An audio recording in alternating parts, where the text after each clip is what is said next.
Good morning and good evening to everyone here for the exciting topic like U.S. taxation for a non-resident alien. As I know and as we all aware, the non-resident alien taxation is always the very challenging and it is very complex. But whatever we learned so far in our 20 years career, I'm discussing some of the fact here, some of the tax planning, especially related with the non-resident alien US taxation. Let us start. Okay. Can we move to the slide number 2 to take some overview, Abby? Sure. Okay. Thanks, Abby. Okay. Second page, not third. Okay.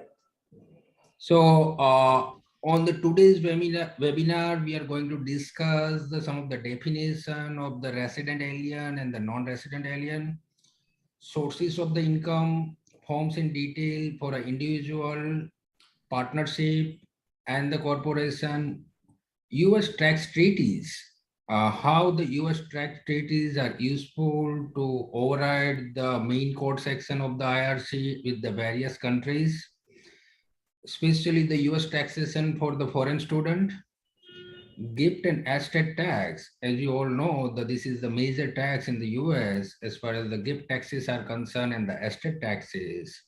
But the very few people are aware that this applies to the non-resident as well, okay? And that they have to be very careful if they are investing something or buying something in the US. And lastly, we'll be discussing the buying property in the US by the non-resident alien. We all know the lot of people are investing in the real estate in the US, buying the shares in the US, buying the so many stuffs, okay, as a non-resident in the US, and they must be aware how the taxation will work in the US and what will be its impact on their India tax return or maybe whatever the host country for them. Okay, so that is very important. Let us move to slide number 3. Or you can make me the host and I can move the slide as well, okay? So now let us start with the definition. It is very important to know the definition of the resident versus non-resident. Code is very clear, okay? First, code is differentiating the US citizen and the US national versus the alien. Alien is the person, okay, who is not a US citizen. Now we just come to the alien. Alien may be a resident alien, may be a non-resident alien. How we decide, okay, that person is the resident alien or a non-resident alien, it depends on the only 2 tests. One is the green card test. If someone is holding the US permanent residency, like a green card, inherently, irrespective of the number of days spent in the US, they will be considered as a US tax resident, tax alien. Even they don't spend single days in the US, because of they are holding the green card, they will be considered as a US tax resident. Second test, for example, our clients are not a US citizen or not a green card holder, but they are in the US for a different visa, maybe H1B, L1, student visa, J1, so many other visas are also available. In that scenario, the residency versus non-residency will be decided based on the substantial present test. Number of days you spend in the current year and the number of days, okay, that you spent in the US physically in the previous 3 years. Based on that, we decide the substantial present test. If you are a green card holder or a passing the present test, then you will be considered as a resident alien. If you are not a citizen, as per the test, you are not a resident alien, then you will be considered as a non-resident alien. So IRC, Internal Revenue Code, is very, very clear, and they have given the reverse definition of the non-resident alien. Non-resident alien is a person who is not a resident alien or a citizen. So first we need to decide whether that particular person or an individual is a citizen or a resident alien or not. If not, then they will be considered as a non-resident alien. And this definition is very, very important because the entire income tax, the form selection, everything will be decided based on the residency versus non-residency. This is the first test. Whenever you are handling the non-resident client as far as the US taxation are concerned, the first question that always I ask my client, whether they are a citizen, green card holder, what kind of the visa, number of days they spent in the US in last couple of years. Based on that, I decide first what is the right taxation for them. Then we just come to the filing the taxes, fill up the form. That is all the administrative matter. But the primary determination is the deciding the residency, okay? And how it will be impacted on the taxes, that I will be covering on the slide number 4, okay? So Abby, can we move to the slide number 4?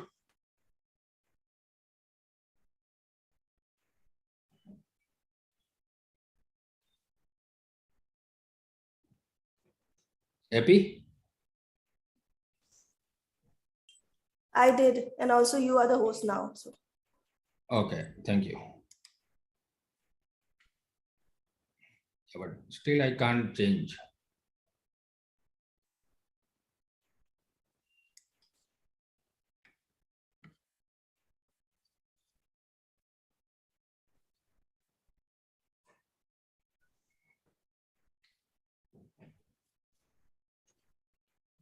Manzi, the mic volume is less or it is fine? I can hear you well. It is okay. I can see the couple of messages that the volume is low, but I think that it is already on the high side. Yeah, it is good enough. Oh, okay.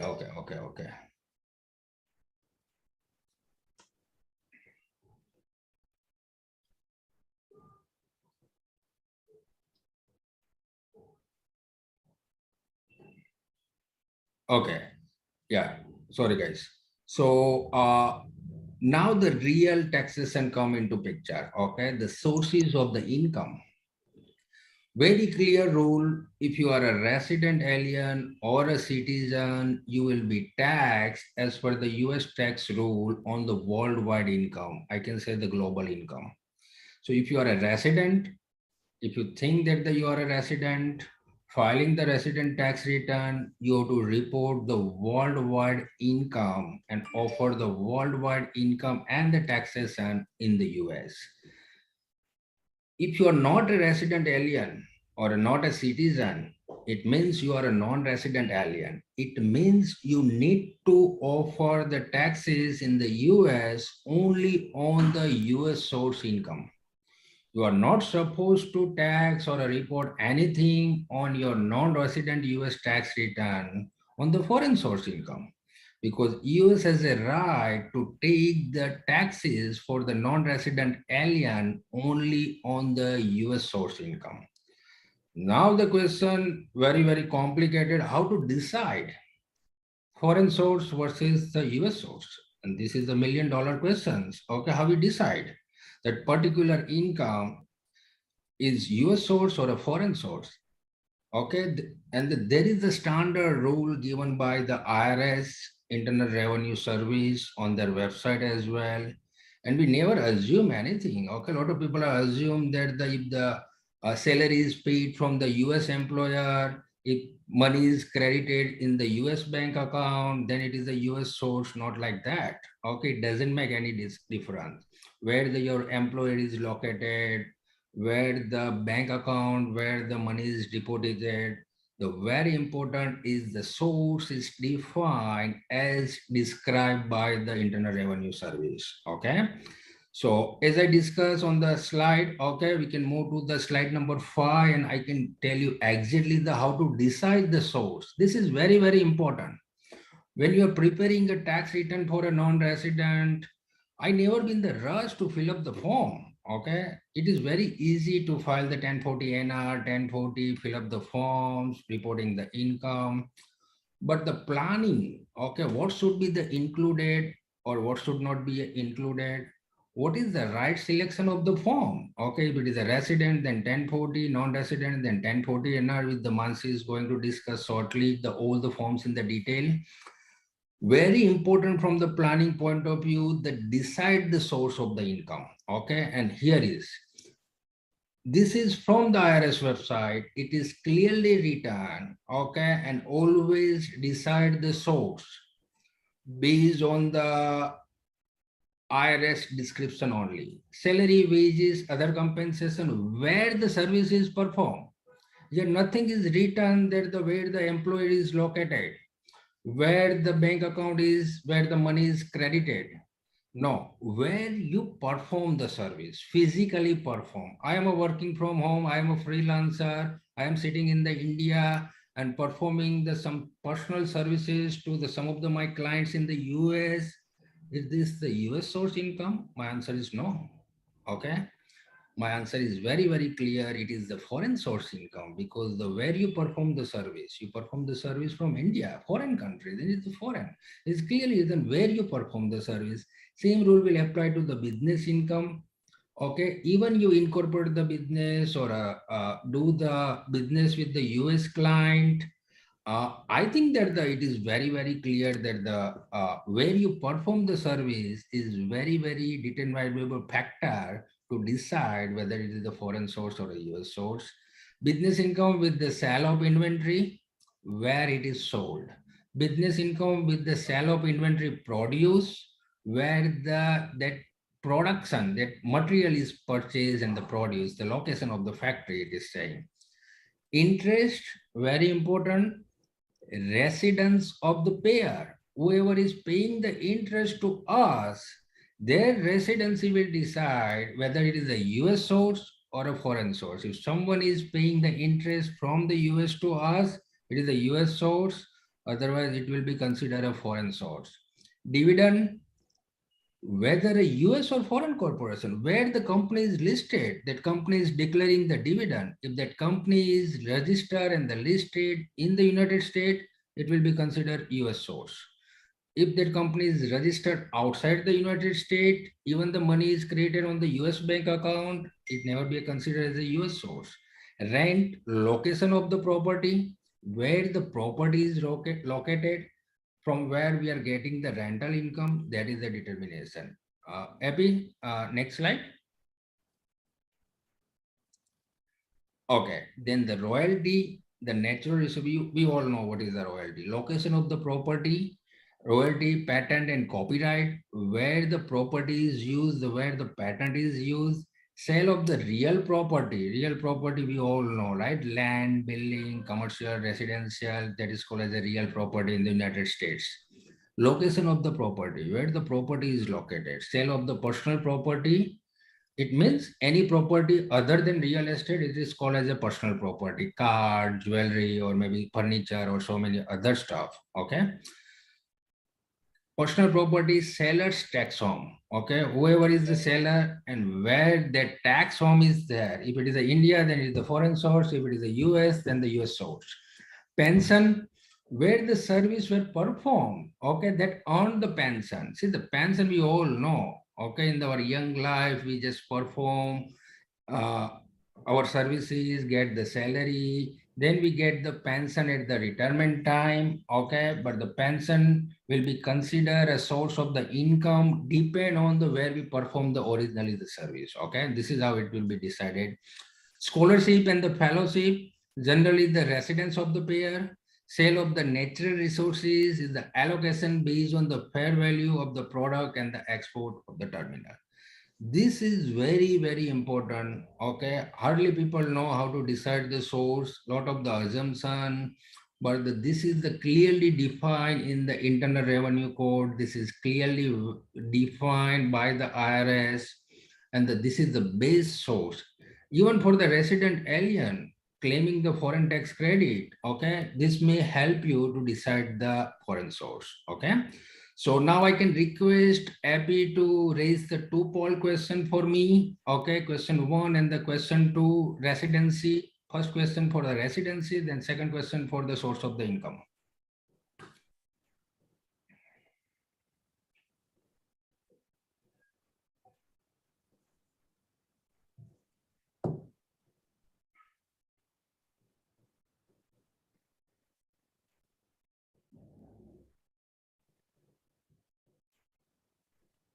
Maybe they can answer on the poll, right? Yes, they can. They are actually. Oh, Oh, okay. so they are saying 69, 60, oh, okay. 70% of them are saying it's US non-resident reporting only US source income. Okay, what is the common answer, Abby? I can't see, but you can. The average answer is second one, which is US non-resident reporting only US source income. Excellent, guys. Excellent. Okay, this is the correct answer. And yes, now I will tell you the logic. Okay, very quickly. That person is on the H-1B visa, the not a citizen or a national. So you have to check the resident alien definition.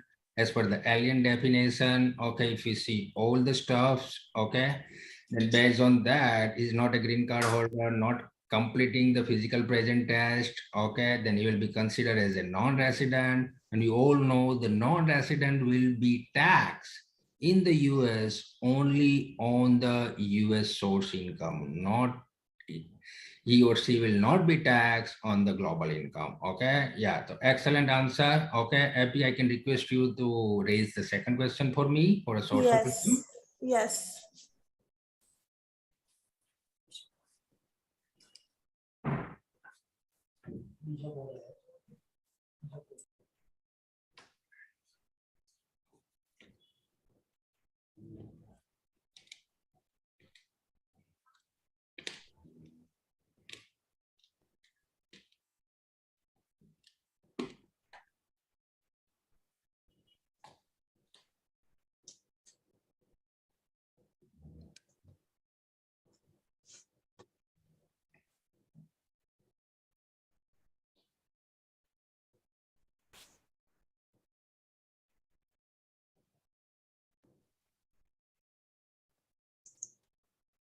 Yeah, Abby.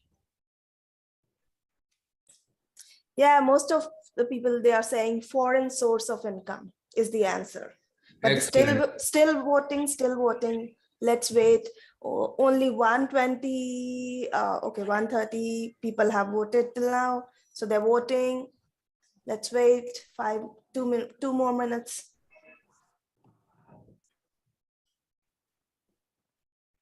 Okay, so 60% of our attendees say it's foreign source of income. Excellent, excellent, excellent. Guys, I really appreciate, okay, for the right selection. And yes, you are on the right path. You are very clear now how to decide the source of the income. And yes, that person is perform the service because the IRC says and the IRS says where you perform the service. And since that person performed the service from the foreign country, irrespective of the US employer or bank account, it will be considered as a foreign source income. Right choice? Okay, I can now ask, I can tell the Mansi now to take this further, okay, from the slide number 7, okay? Thank you, Vivek Bhai, for the great understanding you have given to the audience today. We will take this further. Mansi, now. can you speak a bit louder? I'm not able to hear you. Okay, is it better now? Yeah, it's Yeah, better. better. Yeah, we can hear you. Okay, Mansi? Okay, great.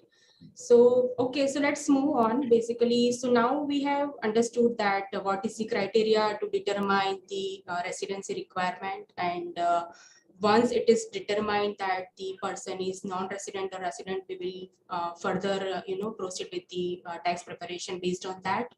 Now, today we are taking the non-resident part. That includes the individual, partnership, as well as corporation. For non-resident individual, the form we file is 1040 NR, and from partnership, the form 8804, 8805. Non-resident partnership covers the forms 8865 as well as form 1065. And foreign corporation that is covered for form 1120F. We will going to explain all the forms in detail in the next slide. Can you move further, please? Okay. So for non-resident alien who is engaged in trade or business in the United States, or the representative of deceased person or the estate or trust, that individual falls under the category to file form 1040 NR. When that non-resident alien is also earning the wages, then the due date falls under the same as the resident person, that is 15th of April. And when the non-resident alien is not drawing any wages from the US, the due date falls on 15th of June. And in both the scenarios, person can request the 6 months extension of the filing time. Happy next slide, please. Okay. So now when we are filing form 1040 NR, one of the main schedule that we are going to fill up for the not effectively connected with US trade or business income. For all the income which is not effectively connected with the US trade or income, there is a withholding requirement of the 30% rate. So it gets deducted at the source level, and remaining portion gets paid to the recipient as an income of NEC that we report on 1040 NR. Now, what is the not effectively connected income? What all criteria are covered in that? So first of all, that is fixed periodic income, let's say the interest, dividend, rent. So it is the frequency and the amount is most of the cases is fixed, let's say the fixed percentage of interest. So that is part of the NEC schedule, and 30% withholding applies on such kind of income. The next one is gain other than capital gain from the sale or exchange of the patent, copyright, or any other intangible properties, original issue discount, capital gain in excess of capital loss, or any type of prize, awards, gambling winning, lotteries. All these are the example of not effectively connected income that we report on Schedule NEC. Let's move further, please. Now, after NEC, the next part comes in for the effectively connected taxable income.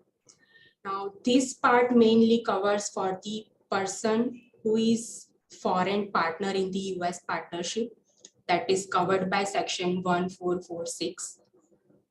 Both the forms goes together, the 8804 and 8805. 8804 is the annual return for the partnership withholding tax, and 8805, that is individual form that goes along with the K1 of foreign partner basically. So in that, the 8805 is determined to show the amount of effectively connected taxable income, and withholding is 37% for the individual level, and the corporate level, the withholding is 21%. So let's say if the foreign partner is having the partnership interest in the US company or US partnership firm, then the firm will withhold the amount and they will issue form 8805. It is mentioned the rate as well as the amount of withholding. And when that person or the foreign partner is filing form 1040 NR, they have to attach this 8805 and they can mention the withholding amount as well on the 1040 NR. And the entire section IRC code is 1446. Happy next, please. And how we will now, we have seen that what forms we are going to file for the non-resident alien. What is the tax treatment? So as we already discussed in earlier slides, that non-resident aliens are subject to US income tax only on the US source income. Now, both the part effectively connected income and fixed or determinable annual periodic income. Effectively connected income will get taxed as the same rate of a US person. So let's say certain kind of investment income are treated as effectively connected income if they pass either of the following two tests, the asset use test and the business activity test. The income must be associated with the US assets used for the US trade or business, or the business is conducted in the United States. So this source of income will taxed as same rate as the US resident person. Fixed income, annual income or periodic income, that means amount is known ahead of time. Let's fixed rate of interest or fixed rental income. Capital gain from the sale of personal property may also be considered as a FTAP if the non-resident alien has been in US for 183 days or more in the particular tax year. And the tax rate for this type of income is flat 30%. Yes, Abhi. Now, after foreign individuals, let's move to the foreign partnership. This scenario comes into picture when the US person is having interest in foreign partnership. So that partnership will file 8865. US person who control the foreign partnership at any time during the partnership tax year. And there are 4 major categories. Each category, there are separate schedules filing requirements. So it is very important to know that the person or taxpayer falls under which category. First category says that the US person who controlled foreign partnership during the tax year of having more than 50% of interest. Second category says that the person who owned more than 10% of the foreign partnership. Third category says that there is contribution of the property to the partnership in exchange for an interest. And category 4 says that the person who had the reportable transaction. Reportable transaction means either they have acquired the interest or they have surrendered or disposed of the interest. Now, based on these categories, there will be different schedules on the form 8865 as a part of filing requirement.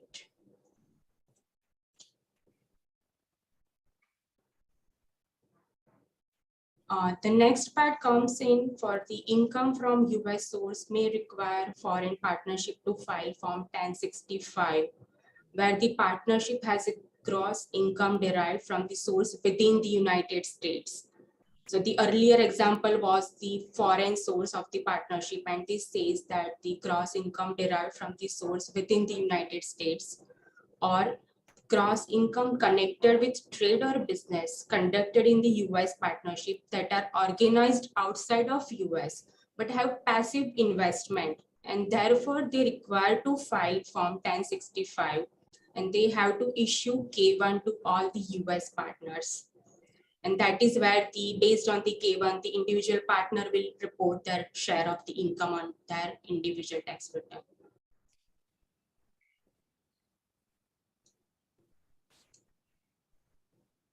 After foreign individuals, non-resident alien, foreign partnership, the next is foreign corporation.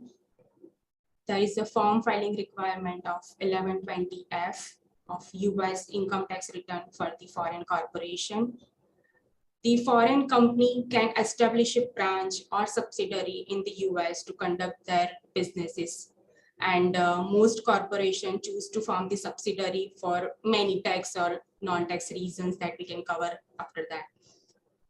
Most countries have the ability to subject the foreign corporation to domestic taxation if they form a branch, open an office, or employ any staff, or maintain inventory or fixed assets, or otherwise any business activities are conducted in the US, which enables federal and state taxing authorities to assess the foreign corporation as if they have the permanent establishment in the US. Doing business in USA by foreign company, they have to file form 1120F. that is US income tax return for the foreign corporation. And the deadline, this is very much similar to the scenario of individual filing of non-resident alien. The foreign corporation with the office or place of business in US, the due date is 15th of April. And if they do not have any office or place of business in United States, the due date will be 15th of June. Happy next time. Now, this is very important concept of branch profit tax. It says that the branch level tax on the repatriation of earning in form of dividend for a foreign corporation that has the branch in United States. So you can say that it is kind of double taxation, that the US entity or the branch is already paying the corporate level tax of 21% currently. Now, if that amount, that profit on in US source, which is repatriated back to foreign country, or which is not reinvested in the US, that is considered as a deemed distribution. And on that, there will be branch profit tax at 30%. So basically, we consider as a change in equity or change in accumulated earnings at the beginning of the year and end of the year. If accumulated earning at the end of the year is less than the beginning accumulated earning plus profit, which means that the amount has been taken out from the country, from the business, and that is diverted to the foreign office. So it is considered as a deemed dividend distribution or dividend equivalent distribution, and there is a branch profit tax applicable on that amount. In addition to the tax imposed by Section 882, there is imposed on foreign corporation tax equal to 30%. Appy, can we do the third poll, please?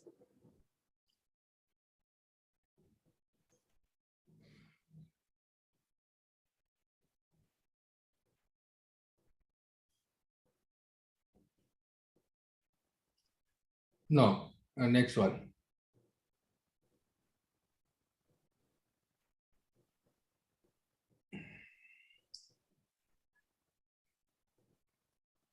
Yes. Yeah.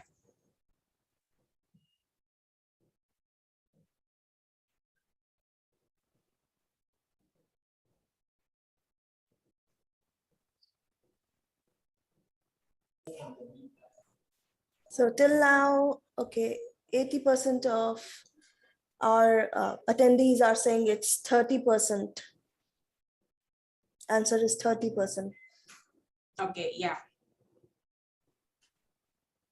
81, okay. Yeah, everyone That is thinks awesome. it's, Yeah, that's the correct answer. Thank you so much, everyone. This is great. Okay, I would request Vivek Bhai to take the further slide, please. Oh, yeah, Mansi, thank you so much. Okay, and covering all the three individual partnership and the corporation in very detail.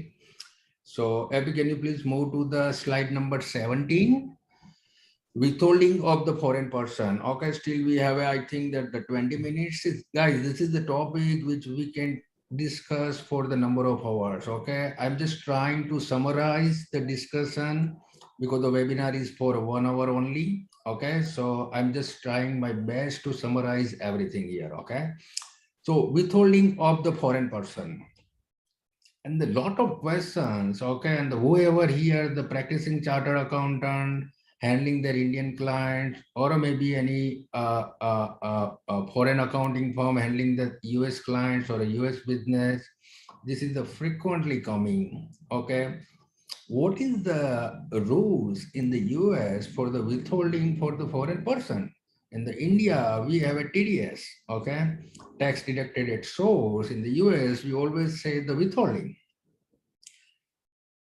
One thing is very, very clear.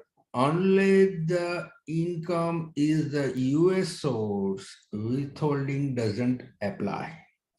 So anything based on my slide number 3 or 4 coming under the foreign source definition, withholding will not apply. Okay, legally they are not liable to withhold anything if they get the certain forms, okay, from the recipient that I will be discussing in the next slide. Okay, so anything is US source, yes, withholding will come into picture. Okay, if anything is the foreign source to the non-resident, withholding will not come into picture. If anything is US source, then payer has to file the form 1042, 1042 as with the IRS. So many percentages are given on the 1042. There is no single rate available. Okay, there are the different rates are available. Tax treaty is also defining the withholding rate that I will be discussing shortly in the 5 minutes. So if it is a US source income, yes, withholding is required. Payer has to file the form 1042, 1042 as one copy filed with the IRS, one copy is giving to recipient, and then we have to comply with this all the withholding rules. If withholding, if it is not a US source income, foreign source income, withholding doesn't apply. So see my question number 1 for a source income. If I am performing my service from India to my US clients as a freelancer or whatever the way, does the US company, whatever the payment they are making to me in the India, they have to withhold? My answer is no. It is not a US source income at all. Okay. It is the foreign source income. So withholding doesn't apply. If anything is US source, then withholding is required as per form 1042 and 1042 as different rates are given, different categories are given. You can download the form from Google or IRS website and learn in the detail. Okay. But the overview, withholding applies only to the US source income. It doesn't apply to the foreign source income. Epi, next slide, please. Now the excellent consideration, excellent planning for any professional, the tax treaties. Okay, double tax avoidance agreement by the United States with the various countries. And two key points. Okay, I'm not discussing treaty in very detail because it will take another 1 hour for me to discuss. But the two things for the people who are attending this webinar today. One thing, treaty is always optional. It never be a mandatory. And second, and very important, I can utilize the treaty or I can go with the treaty only if it is beneficiary to my clients. Okay, treaty always override the normal court section. If something is written in the IRC, Internal Revenue Code, or a section, that is a Bible, but the treaty can override that Bible as well. Okay, so treaty is always optional. It is up to me for my clients whether I take the advantage of the treaty or not.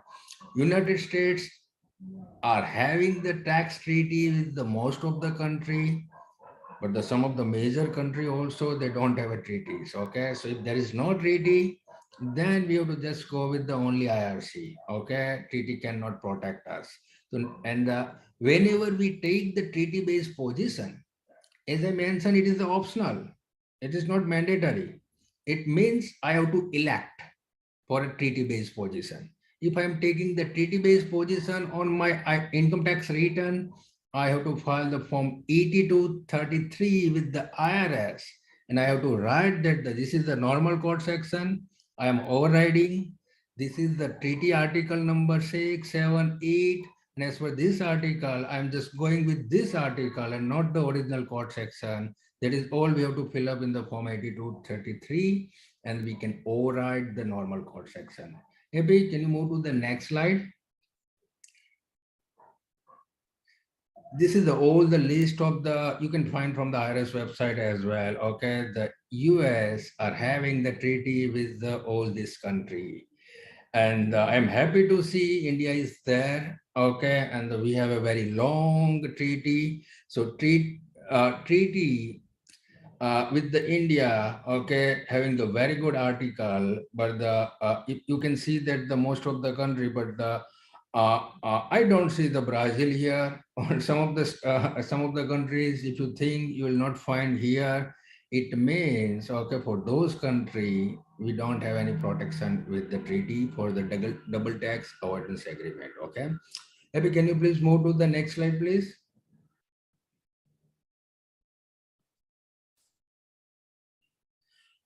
Okay. Now the treaty-based position for the claiming the exemption for the non-resident alien. Before that, AP, I can request you to pose the question number 5 for me.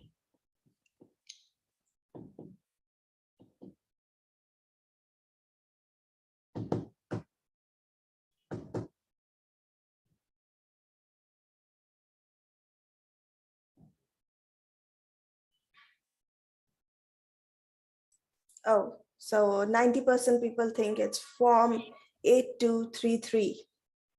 Oh, excellent, excellent. Two things are possible, APA. One thing, maybe I'm presenting in the good way, okay? What our audience are very, That's very true. smart, That's true. okay? Yeah. So yeah, the answer is very clear, guys. Remember always treating, unless you file this form 8233 with the IRS will never allow you to utilize the treaty-based position. This is very, very mandatory, and to take the treaty-based position, you have to file this. Okay, so I think that that's good. Okay, now we are quickly moving to another form, that is the frequently. I can say this is the frequently raised question by the most of the practicing Indian chartered accountant to me. Okay. Most of the time they are doing some business in the US, they are doing some activities in the US, and the US customer or US clients are telling them, okay, just give this form, okay, and they never know what does it for, okay, and most of the time it is coming to the smart accountant, and I'm just guiding them. So two forms, form W8 ban and W8 ban E. Whenever there is a US source income, then we all know, okay, because it is a US source and this form sometimes may not be needed. But whenever there is a foreign source income, it means they don't need to withhold anything. They don't need to file form 1042. They don't need to do anything. How they can decide that it is a where you perform the service, where your business is located, for IRS, for a documentation purpose, for protect our customer and the clients with the IRS audit, they have to get this certification form from the recipient. Okay. So if my company is located in the India and I am doing the outsourcing work to my US client, then the US client is transferring the money from US to the India bank account. They can, before that, they have to get the two form W8 ban. If the recipient is individual or a sole proprietor, they have to get the form W8 ban. If recipient is the business entity, it means private limited or LLP or LLC in the India. If there is a business entity, then they have to give the form W8 ban E to the customer. So they just make sure that yes, these all are the performed from India and we don't need to withhold anything, and freely they can move the money without any tax withholding. That is the importance of this form. W8 ban is very, very easy form, one page form, and the very simple. W8 band E is a little bit tricky. It is having the almost 9 or 10 pages, various section, chapter, FATCA, so many stuffs are there. But I think that these two forms are very, very important for any Indian practicing chartered accountant or any Indian businesses dealing in the US, or can frequently their customer and the clients are requesting this form. So it is very, very important to understand this form. Okay, Abby, can you please move it to the next slide, please? Oh, okay. And again, this is again the a good topic, and we all know, right? Our Indian students are scattered everywhere in the world, and we all know that every year the lot of Indian students are also going to the US for their higher study or maybe a further study like that. And we all know that how the taxation will work for the foreign student. Okay, whether the foreign student can be considered as a resident or a non-resident, and whether they have to require to file the tax return. Yes, they are required to file the tax return. Okay, unless they don't have anything to report. Okay, then it is not required. But the yes, as per the law, they are required to file the tax return, and sometimes they are on the internship program, and they just work part time and the study part time. So there are so many stuffs are there. Very important that they are studying in the US, okay, and they're just spending the 365 days in the US. And do we consider them as a resident? Because we have seen the first definition. If you're passing the green card test or maybe a substantial present test, then you will be considered as a resident. If they are considered as a resident, then they have to report the global income. So whatever they have in the India as well on their name, they have to report on the US. Okay.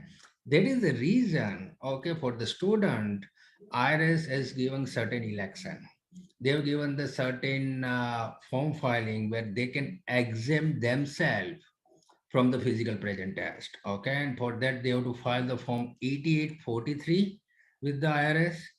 Okay, in that scenario, if they file the form 8843, then they are exempt individual from the physical present test.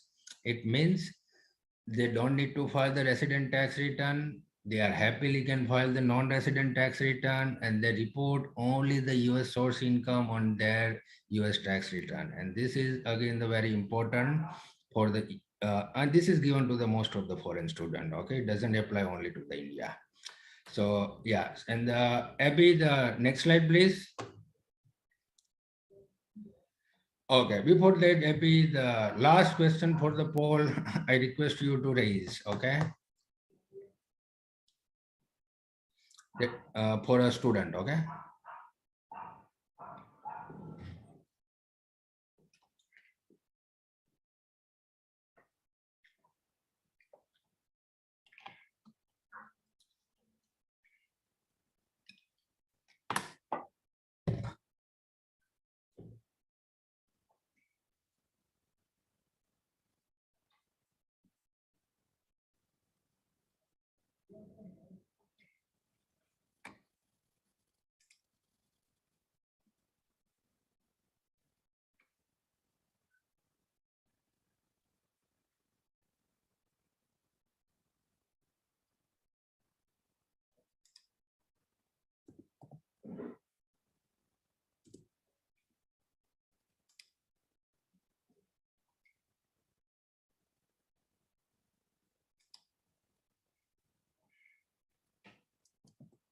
Abby? Yes, so 58% of them says that 1040 or 1040 NR based on election is the right answer. A percentage? Yeah, no, so 62% of our attendees are saying that 1040 or 1040 NR based on election is the correct answer. Yeah, sorry, but there is the one correction, okay? I can see here the first answer is yes, form 1040. Second is the yes, form 1040 NR. And third is there is a misprinting there. Third is the yes 1040 or 1040 NR based on the election. And the yes, right? You are very, very clear and the very, very good as far as answering this question. Yes, it may be a 1040, it may be a 1040 NR. Okay. As per the general rule, you have to go with the normal definition. And as for the normal definition, since those people are studying there, They are resident as per the physical present test, but there is an exemption given if you file the form 8843 with the IRS and you can exclude yourself from the physical present test. That option is only given to the certain group only. The students and some of the doctors and the nurses, it is given to the specific people only. Okay. And if you go with that election, yes, you will be considered a non-resident and file the 1040 NR. Don't report the global income. Okay. Excellent answer. Thank you so much. Okay. And now quickly we are moving to the gift tax and the estate tax. And this is again the complex topic. You all know the US resident, US citizen, US green card holder are struggling a lot with the gift tax rule and the estate tax rule in the US. But we also know that the non-resident is also subject to the gift tax and the estate tax. Only thing, the difference, US citizen, green card holder or a resident are subject to a estate tax. And the most of the people may be aware, but let me clarify, the estate tax is the that tax. So whenever someone dies and the property is moving in the inheritance to their children, then the government in the US is taking 40% as the estate tax duty, okay, on the global value of the assets. So citizen, green card holder, resident alien, they are subject to estate tax on the global assets, where the non-resident is subject to estate tax only specific to the US assets. And the exclusion is also given. The threshold where they are exempt is very, very low, $60,000. So we all know, even if you buy the single property in the US, it may be 200K or 300K. We have to be very, very careful how we buy this property on our name, trust name, company name, LLC name, to avoid this estate tax. Okay. We all know the death is certain, right? So if while holding that property in the US as a non-resident, and if someone dies, then unnecessary they have to pay the very high level of the estate tax in the US. So this is really a planning area for any professional when they plan and advise their clients to invest in the US in the company or maybe LLC or maybe some kind of the business model or a store or maybe buying the residential rental property, commercial rental property, buying the land. They have to must consider this gift tax provision. Okay, this is very, very important. And Abby, can you please move to the next slide? And this is the last slide, I believe. Okay, the non-resident alien buying the property in the US. As we all know that the non-resident can buy the property in the US is a very free country. Okay, anyone can do anything. So even for the incorporation of the company in the US, okay, US is I think the only country where the domestic or a resident director is not required. So 100% foreign ownership is allowed, 100% foreign board members are allowed. That is a free country. Okay. And the same thing for the property. You can buy the property, but as I mentioned earlier, the planning is the how we buy on our personal name as an individual capacity or through creating the LLC in the US or creating the INC in the US, or maybe we can create the trust or LLC or INC in some foreign country other than India. Then that entity will buy the property. So a lot of tax plannings are there, and it is highly impacted on the tax liability. But yes, non-resident can buy the property in the US, and there is a specific provision. Okay, the Foreign Investment in Real Property Tax Act FIPRA 1980 enacted by the Congress is giving the certain withholding. So whenever there is a sale of the real property and the real property is owned directly or indirectly by the foreign person, then there is a certain withholding, additional withholding requirement come into picture. Depending on the treaty rate, rates are different. But yes, there must be a withholding. Okay. So whoever is the seller, it is the seller responsibility to withhold certain money and deposit to the IRS whenever sorry, it is the buyer responsibility to withhold the certain amount of the taxes and deposit to the IRS whenever they know the seller is the foreign person. It is due to the Foreign Investment Real Property Tax Act FIPRA 1980. Abby, can you please move to the next slide if something is there? Or Yes, something is okay. there. So if anyone has queries, Yeah, please I feel free answered to answer. a lot of question on the question answer tab, but still, if you see the some common questions commonly put on our chat window and happy, you can read that question and I'm happy to answer. Okay, for the Yeah. next 2 or 3 minutes. So there's one question which asks, to get 1042S, should foreign person fill any form or provide any document to pair to get this form? Yeah, to get the 1042S, we need the either Form W8 ban and the ban E, so they need know the basic details of the recipient, okay, and then payer can issue and the file that particular form with the IRS, okay. So either they can provide the W8 ban or W8 ban E. Most of the time, okay, if it is a business entity, the E will apply, otherwise W8 ban will apply. But the yes, 1042, whenever there is a US source income, then only it will come into picture. Okay, otherwise 1042 or 1042 as are not applicable at all because there is no, it is for the withholding. Okay, and if it is not a US source income, then the taxation never comes into picture, so it doesn't apply. Okay, next question.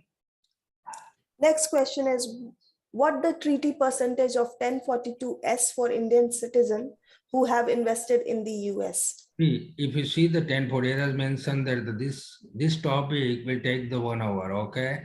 There are 19 income category code and the 24 rates are available on the 1042 and 1042S, okay? So better you just download the form from IRS and based on the income type, you will see the percentage, okay? Next question.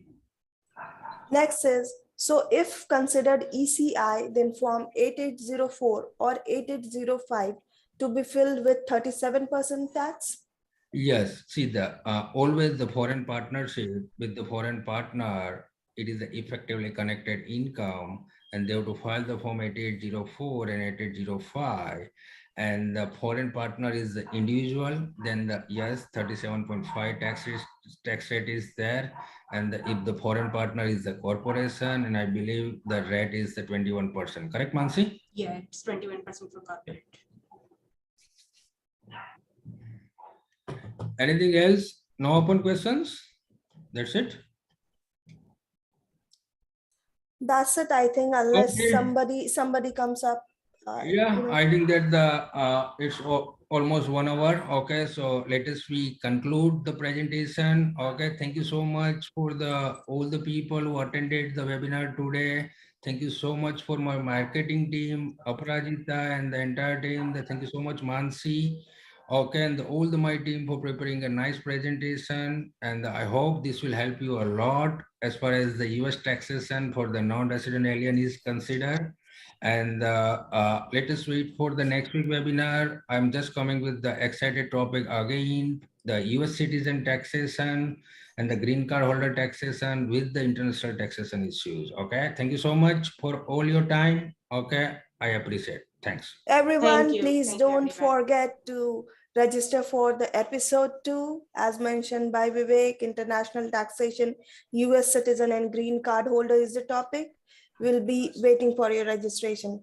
Thank you so much. Yeah, thanks. Thanks, everyone. Bye.